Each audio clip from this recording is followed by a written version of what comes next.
So in this next section, we're going to talk about illusion of depth and how that applies to Impressionism and landscapes in general. So when we think about illusion of depth with landscapes in particular, we think a lot about atmospheric perspective. And so atmospheric perspective is basically all of the water particles that are suspended within the air create kind of a cast in the distance of a kind of like bluish like haze. Sometimes it's purplish haze.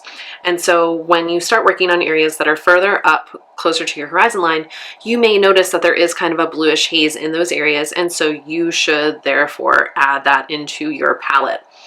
The other thing that we want to start thinking about is detail. So detail in areas that are closer needs to be sharper and have more contrast than areas that are back in the distance that should be looser. Now detail is going to come through in textures that we add in our kind of next segment of videos. Size, areas that are, things that are closer should be proportionately larger than things that are further away. Placement on the page, things that are farther away are going to be higher up on the page, things that are closer are going to be lower on the page.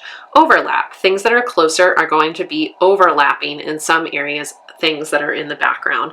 That creates illusion of depth. And then color, the colors are going to be punchier and more contrasty in the foreground than they will be in the middle ground and then be in the background. So these are all things that we want to think about in terms of depth as we are working on our landscape. So the next thing that I want to do is to create depth in form, and to do that I'm going to start thinking about complementary colors. So if you remember, complementary colors are the colors that are across from each other on the color wheel. And so you can start to kind of place your complements into shadow areas of your landscape. And that's going to start to kind of build depth and form. And then I'm going to start to kind of just like mix colors a little bit more on my palette right now. Okay, so in this time lapse section, I'm going to talk about different color schemes that I'm applying in different areas. So the sky, I am applying just tints and shades of blue. So I have a couple different blues in my set. I also have white.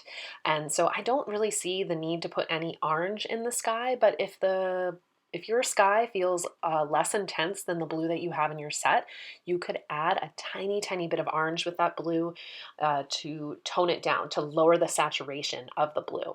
You just have to be a little bit careful. Sometimes orange and blue can mix a little bit of a green tone. So I am adding the white in here. The white is a really good blending way to blend the blues together, but I don't want to get overly blended. I want to leave room for like visible textured strokes, and I'm really just kind of placing the value that I see in the photograph. It's darker on the right, it's lighter on the left.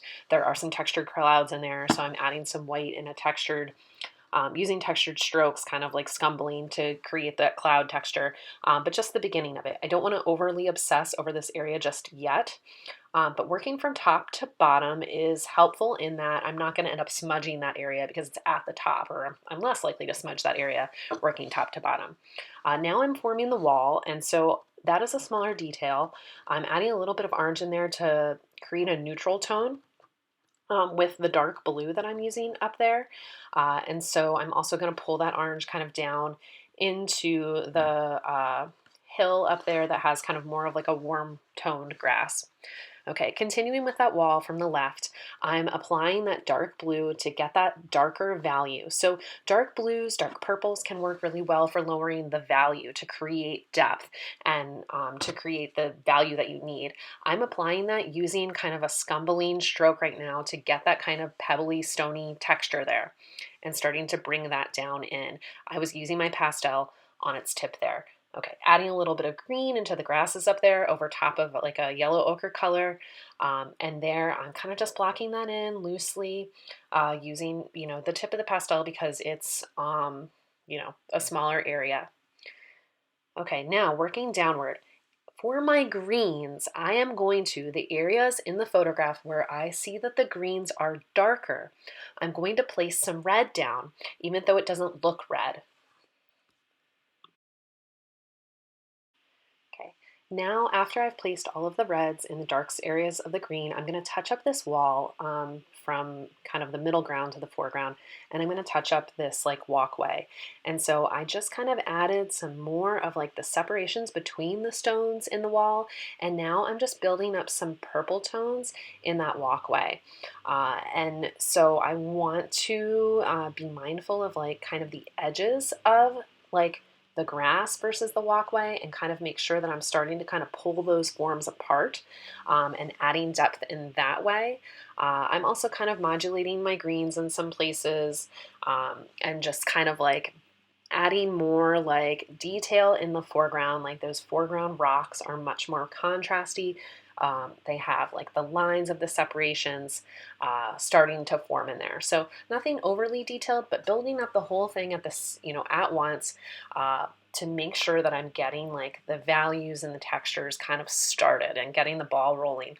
Adding complements in some places to create more variety of colors, and also lower the intensity of colors for shadows in places. So complements will help you to create shadows that are more natural. Stay away from black. Do not use your black. Okay, so just to reiterate, I went in and I added more value in places to start to develop forms and to delineate space from like background, middle ground to foreground. Foreground being more contrasty, having more detail, middle ground being a little bit softer, background being even softer. I used my dark blue. I also used some complements in some places to create shadows. I did not use black. You should not use black. While applying the pastel very softly, I am thinking about those visible textures and using techniques like feathering, hatching, scumbling to create the texture that I see already. Okay. So if you need help figuring out what colors to use where with the supplies that you have, definitely let me know. Send me some photos, and I'm here. I'm here to help you and give you advice.